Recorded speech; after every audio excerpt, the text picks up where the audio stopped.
이야기를 듣고 보니까 보험회사에서는 일단 구직하고 본다 이런 생각이 드는군요. 네, 저도 그렇게 많이 느끼고 있습니다. 안녕하세요. 사건사고TV 김지윤입니다. 오늘은 사망보험금 중에서 암으로 인한 사망보험금, 암사망보험금에 대해서 알아보겠습니다.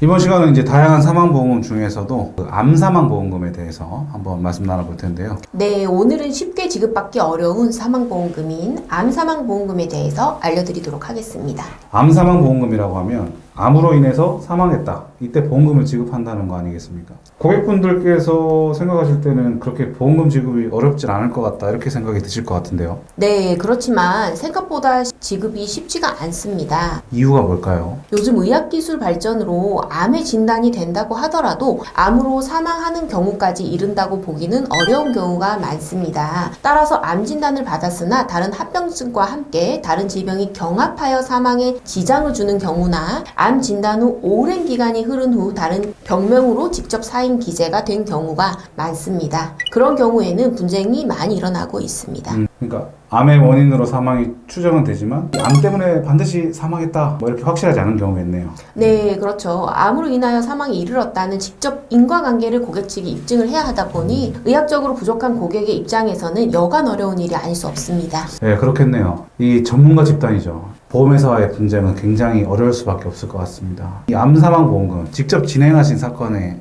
예가 있을까요? 네, 제 의뢰인분은 자녀분으로 부친께서 담관암으로 사망을 하셨어요. 부친은 항암과 방사선 치료 등의 담관암 치료가 예정이 되어 있었으나 전반적인 신체 기능 저하로 뇌경색이 발생하셨고 뇌경색 발생 후 사망을 하셨습니다. 그러면 이제 볼 때는 이제 직접 사인은 뇌경색으로 볼 여지가 많겠네요. 네, 맞습니다. 보험회사에서는 당연히 이 사망을 뇌경색으로 인한 사망으로 판단을 했고 암사망보험금을 제외한 일반 사망에 대한 보험금만 지급이 이루어졌습니다. 그럼 이거는 청구하고 나서 이렇게 현장 조사가 진행된 건이겠네요. 네, 그렇습니다.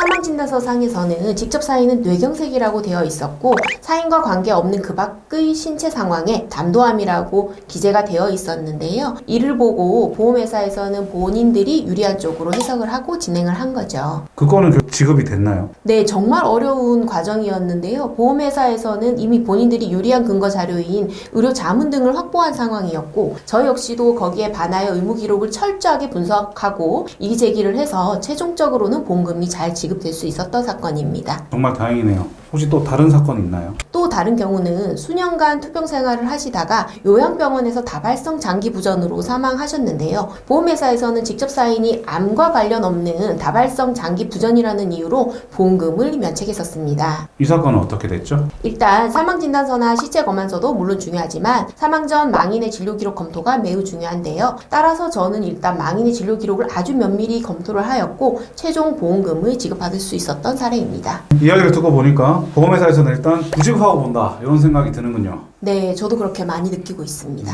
정리해보자면 이 암사망보험금의 경우에는 암으로 인하여 사망하였다는 입증이 중요한 부분이라고 할 수 있겠습니다. 네, 맞습니다. 이 부분은 주치 소견이라거나 진료 기록이나 검사 결과지, 부검 결과나 사망 전 검사 내용, 사망 전 증상 등을 종합적으로 검토해서 판단해야 될 부분이라고 할 수 있겠습니다. 네, 말씀 잘 들었습니다. 이번 시간에는 암사망보험금에 대해서 말씀 나눠보았습니다. 암사망보험금과 관련해서 보험회사 분쟁이 있으시다면 위 전화번호로 전화주세요. 전문 손해사정사가 상담을 도와드리겠습니다. 영상 시청해 주셔서 감사합니다.